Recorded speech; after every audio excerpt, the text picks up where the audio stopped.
Sebuah kisah. Di pantai timur Pulau Jawa berdirilah kerajaan Kelungkung yang dipimpin oleh Raja Kelungkung. Raja Kelungkung mempunyai seorang putra bernama Rupaksa dan seorang putri bernama Surati. Namun sayangnya, kerajaan Kelungkung berhasil direnggut oleh kerajaan Sindurejo yang dipimpin oleh Raden Banterang. Rupaksa dan Surati berhasil melarikan diri, namun terpisah ketika dikejar musuh. Ironisnya, Surati bertemu dengan Raden Banterang saat berada di hutan. Lalu Raden Banterang meminang Surati dan menjadikan seorang permaisuri di kerajaan Sindurejo. Beberapa minggu setelah dilangsungkannya pernikahan Surati dan Raden Banterang, datanglah seorang laki-laki di kerajaan Sindurejo yang ingin menemui Surati.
Arum, coba lihat di sana. Ada apa? Itu di saya buahnya sangat merah. Di mana Surati? Aku tidak bisa melihatnya.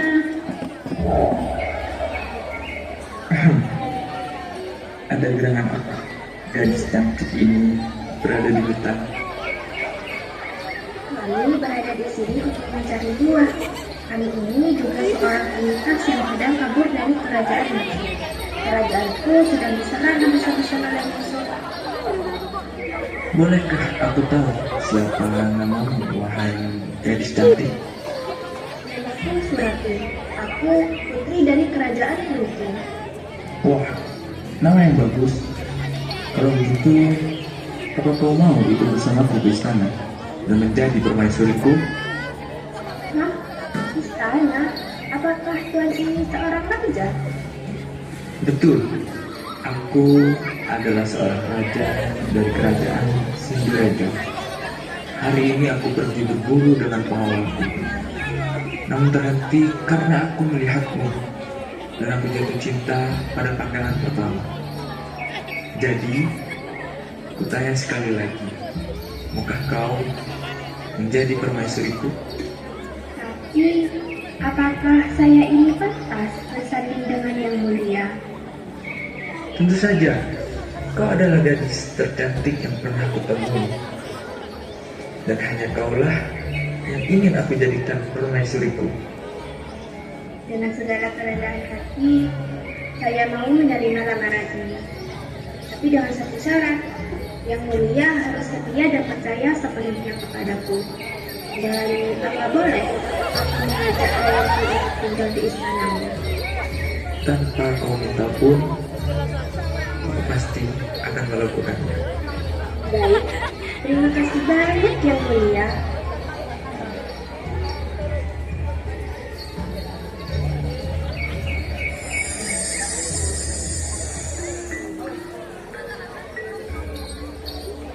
Apa benar itu kakakku?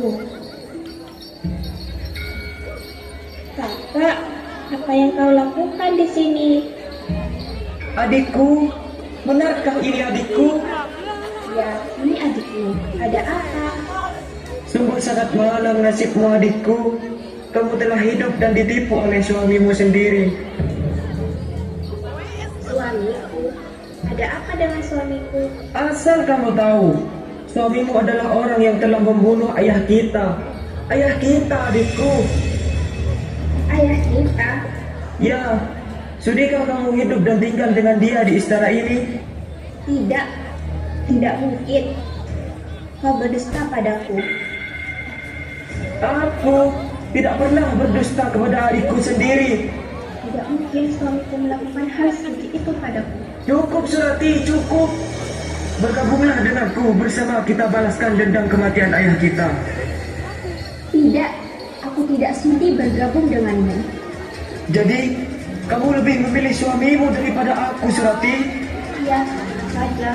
Aku lebih memilih hidup bersama suamiku. Aku yang telah membesarkanmu. Inikah balasanmu untukku? Tentu saja, aku tidak ingin hidup bersamamu lagi. Kau, dasar adik tidak tahu diuntung. Pergi dari hadapanku sekarang, Surati. Baiklah, jika memang itu maumu, aku akan pergi dari hadapanmu.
Dalam keris ini akan aku pastikan hidup Surati dan suaminya tidak akan pernah bahagia. Dayang, kemarilah. Iya, Tuan. Dayang, apakah kalian tahu ratu baru yang ada di sini, Dayang? Ratu Surati, Tuan. Ya, dia adalah adikku. Aku sangat bangga dia menjadi ratu di sini. Bisakah aku minta tolong pada kalian? Minta tolong apa ya Tuan? Berikanlah ini pada Surati, Dayang. Tapi maaf Tuan, kami tidak bisa menerima barang dari luar kerajaan. Kalian berani-beraninya menolak permintaan kakak ratu di sini, Dayang. Gimana nih? Daripada kita kena marah raja dan ratu, mendingan kita ambil aja. Emang kamu yakin? Yakin?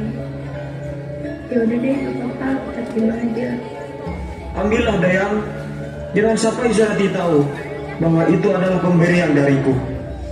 Baik, Tuan. Tunggu, Dayang. Di mana raja sekarang? Raja sedang berburu di hutan, Tuan. Baiklah, pergilah, Dayang. Kami permisi, Tuan.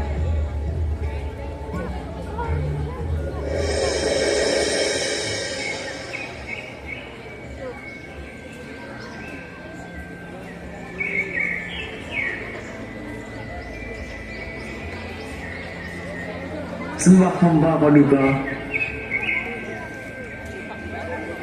Mundur mengawal. Siapakah kalian berdua? Tuanku, Tuan tidak perlu tahu siapa kami.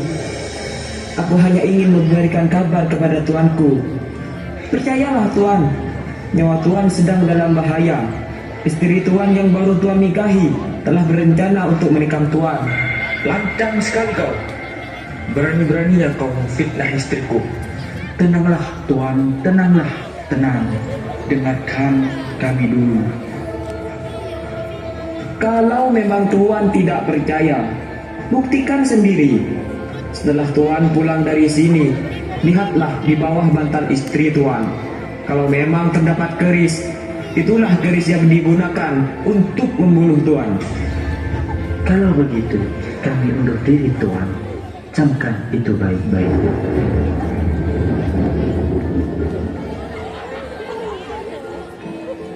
Para pengawal, Siap Paduka. cepat siapkan kudaku. Kita kembali ke istana sekarang. Siap Paduka.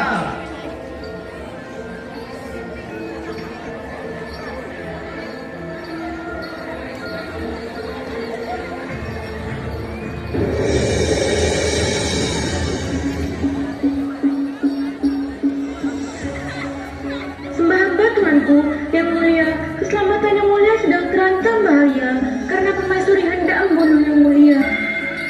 Apa? Jangan asal nuduh istriku. Hamba tidak sembarang bicara yang mulia. Ini hamba temukan di bawah bantal kasur permaisuri. Apa benar kau menemukan keris ini di bawah bantal istriku? Hamba bicara jujur yang mulia. Hamba siap menerima hukuman mati apabila terbukti bersalah. Sembah hamba tuanku, maaf hamba datang menyela. Hamba mendapat kabar bahwa yang mulia permaisuri telah tiba. Akan ketemui dia. Pawat, tolong jaga dayang ini.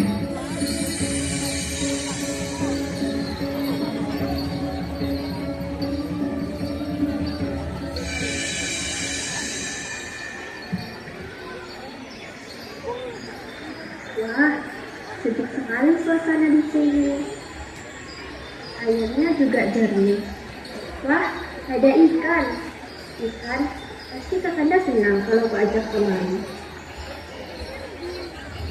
Surati, aku benar-benar kecewa denganmu. Ada apa Kakanda?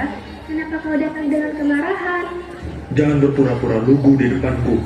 Padahal di belakang kau berniat membunuhku. Apa maksudmu Kakanda? Ini apa? Ini apa Surati? Di mana kau menemukan barang seperti itu Kakanda?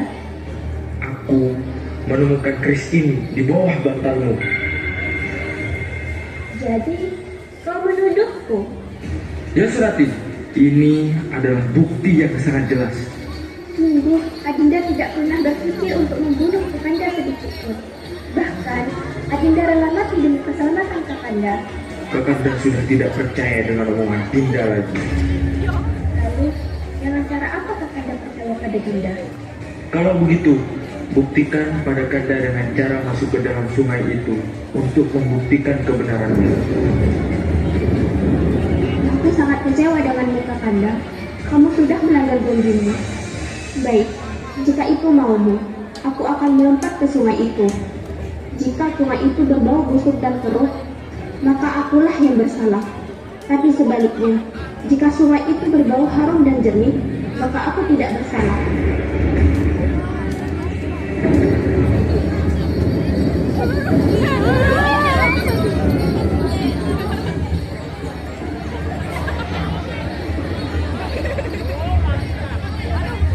Perjuangan.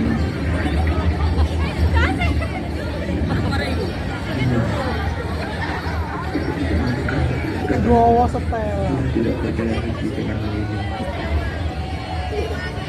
Yang di sebelah tadi menandakan adalah Dan wangi begitulah asal usul nama yang berarti air harum.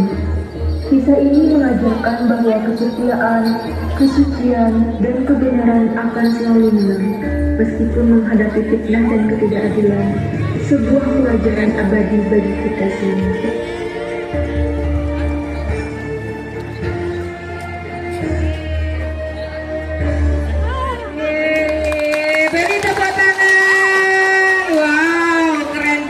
ya, nontonnya sampai sepaneng melihatnya. Ini adalah fungsi dari kokurikuler anak-anak ya. Jadi kalian